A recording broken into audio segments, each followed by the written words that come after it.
the position of minority leader.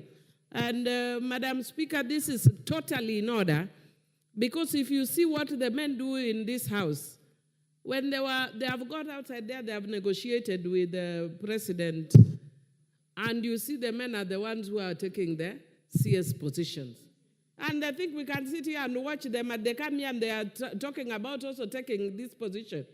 In my mother tongue, we say it loika or kumingato. Nisha chukua hii imeenda. So let them look for another one. And if they want to negotiate with me, we negotiate when I am seated. And I told you in this house, bad girls, good girls never get the corner office. I'm a bad girl. I've sat here, so I'm looking for the corner office. If one day he has got that corner office, I'm taking. The very least I can do, if you agree, is to take one very close, but nothing any less than that. But having said that, Madam Speaker, I just want to say I want to thank the Gen Z for the revolution. I know many of us have diverse views about it, but I want to say that as a person who has been in this struggle for many years, there are very interesting things that happened out of it, including bringing us in a unique situation where we are actually doing a supplementary before we have actually implemented the budget. I don't think this has ever happened in the country. But I want to encourage us as members of parliament that sometimes when we have gone through the challenging parts and we feel like we're in a secure place, we forget where we have come from. Let us not forget that for the first time, Gen Zs across, there were Gen Zs who are our children, who are our grandchildren. And Madam Speaker, I raised the alarm on this floor before the 25th. And Madam Speaker, it came to pass. Because we don't listen sometimes. When we are leaders, sometimes we think we have all the answers. We don't. Because we have a generation that are experiencing life differently, and sometimes they're also experiencing the way we did, it's just that we've forgotten. We need to listen to them. Yesterday when I was meeting my cousin who was visiting me from Canada, and the daughter has whatever, she has pierced her nose. So she has a ring on her nose. And I wanted to complain and say, why do you have a ring on your nose? But before I could raise my voice, I was reminded that once upon a time I had one. I'd even forgotten that I had a ring on my nose. I was asking the person, I did? Yeah, you did. And Madam Speaker, when I saw all the scenes of the Gen Zs for the first time, I was so thrilled to just sit back and see myself from another perspective. When I was that age, I was on the street, lying on the streets with a police gun hovering over me. Why? Because at that age, even though I do appreciate all the things that they are saying, but at that age you also think that you can change the world and you must change it now. And for us who are older, we must listen to the idealism of the youth because we need it as a country. And we infuse it with our realism. And that is the only way we can take the country forward. And that is why I am happy that they forced us to bring this supplementary that is speaking to some of the things that we've been saying before. And I've been listening very carefully to some of the things these Gen Zs are saying. And they say very simple things. Like even today, we had opportunity, some of us who are members of parliament, women members, and we were in a function with some of the Gen Zs. And I carried my grandchild along, and she, very young, I didn't think she even can speak before people. And she challenged us, and she was saying, you people are telling us that we are rich children with mobile phones, and we don't understand, etc., etc. And she said, so you wanted the poor children to be the ones going there demonstrating about their poverty. I mean, they say in very simple terms, but very poignant. So do we want the poor children to be the one demonstrating about their poverty? If you can unpackage what that means, even if they are privileged. And it takes me back to this budget.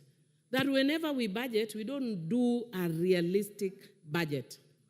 And so this budget, for the first time, is attempting to do a little bit of a realistic budget. The only challenge that I am facing with this budget is because we know that we're actually implementing austerity measures. But unfortunately, whenever we budget, we don't take certain principles into account. The principle of gender equity, the principle of equity, the principle of marginalization and inclusion, the converse inclusion. But Madam Speaker, it's not just that we don't take it during budgeting.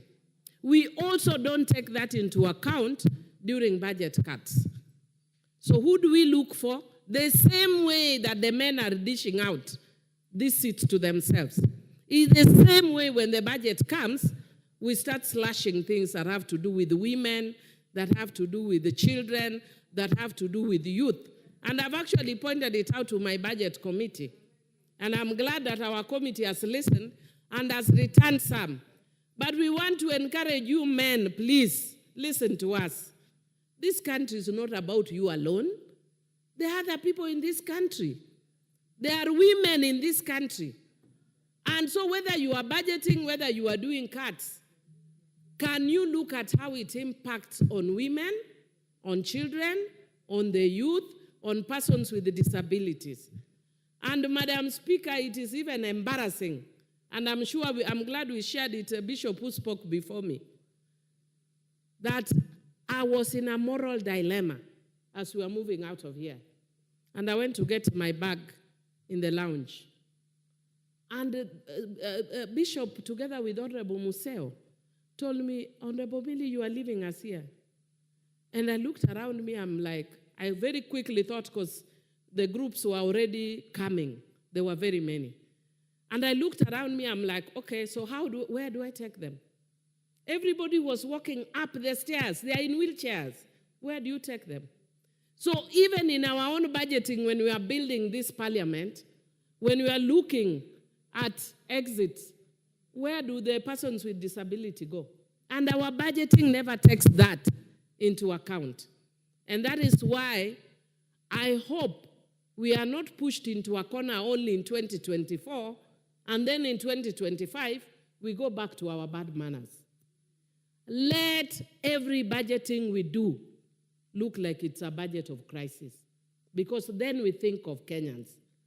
Because sometimes, I don't know what leadership does to us. I'm writing my book, which I call Privileged. And it's misleading because my privilege is because God enabled me to go through some challenges in life, so that I'm privileged that when I'm in a position like this, I understand. My father was a member of the regional assembly. And so I was actually a child of the privileged. And whenever we had events like Madaraka Day or public holidays, I used to be taken in front when my father was alive. And my father died in November. And in December, when I went in front, I was chased and told to go and stand in the sun. And I was like, hey, you guys don't understand. I'm the daughter of Harrison Odhiambo. They told kwenda kabisa, and I was beaten and taken back. And that has taught me that even when I'm a leader, I don't need to feel good and flaws and show off to people. What for? These things are flimsy and they are here for a moment. And the lessons that have just happened here are things to teach us that these things are for a moment. Chair, I know because of my time is up, I'll just say, let's deal with the issue of corruption and let's put money for victims who have died during these demonstrations. Thank you, Chair. Thank you, Speaker. Thank you. Member for Soy, Honorable David Kiplagat. Okay, thank you, Madam Speaker. I rise to support, though reluctantly, the budget, the supplementary budget that has been laid, tabled, and being discussed in this House. I'm saying reluctantly so because as the representative of the people of Soy, initially when we were doing the budget, we had a lot of expectations.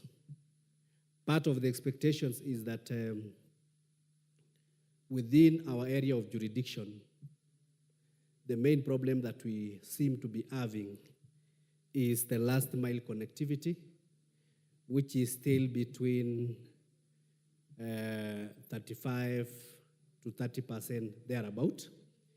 And people are always on our necks. I'm talking on behalf of all the Uasin members of parliament, because they expect us that the issue of last mile connectivity should be addressed. And we were very happy when at least we were looking at light at the end of the tunnel. The allocation of 14.5 billion that had been allocated for every constituency. In fact, I was talking to Jelash the other day and telling him maybe because Langata is connected to 100%, we might talk behind the 10 so that he can be able to assist me the 50 million. I took mine to 100 million.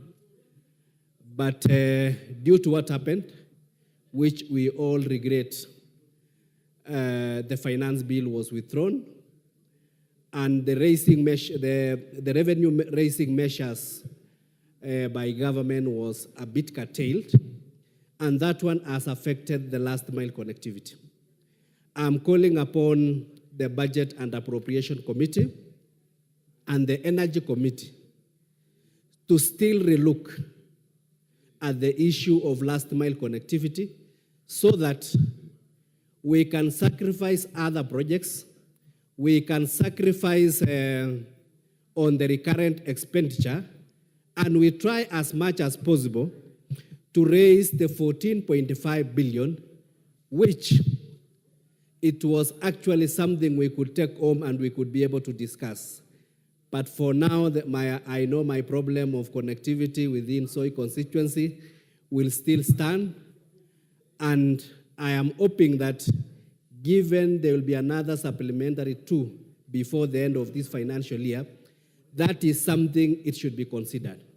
I had even dared that the 10 billion which have been told it has also been affected for the CDF could be transferred to last mile connectivity. For my case, I could be a very happy man. That's why I'm saying that I support, since the government has no otherwise because of what happened, but reluctantly so. Another thing that is that we need to address, I know the young generation, the Gen Zs, are raising a lot of issues on wastage, a lot of issues on accountability, a lot of issues on transparency, which is very important. But because we are the fathers of our young people, that is the Generation Z, if you hear them out, the complaint is that it seems they don't have the information as to why we are doing this. Because it is very important that we sit down and we have a conversation with the young people so that they can understand, since independence, we have been accumulating a debt, and that debt now stands to over 11 trillion that we have to pay, and it forms as a first charge. And I was telling them that we are paying around 1.1 trillion per year. And if you have counties, which I believe also should be another discussion, and I'll bring a motion to this house to even discuss the legitimacy of Council of Governors, because I know they are suing the National Assembly left, right, and center, including wanting to disband CDF, which is achieving a lot of things on the ground. So we actually need to discuss, because as currently constituted, the Council of Governors has no legal bearing, is not within our laws, and given that it has no legal framework, then that organization should be disbanded. So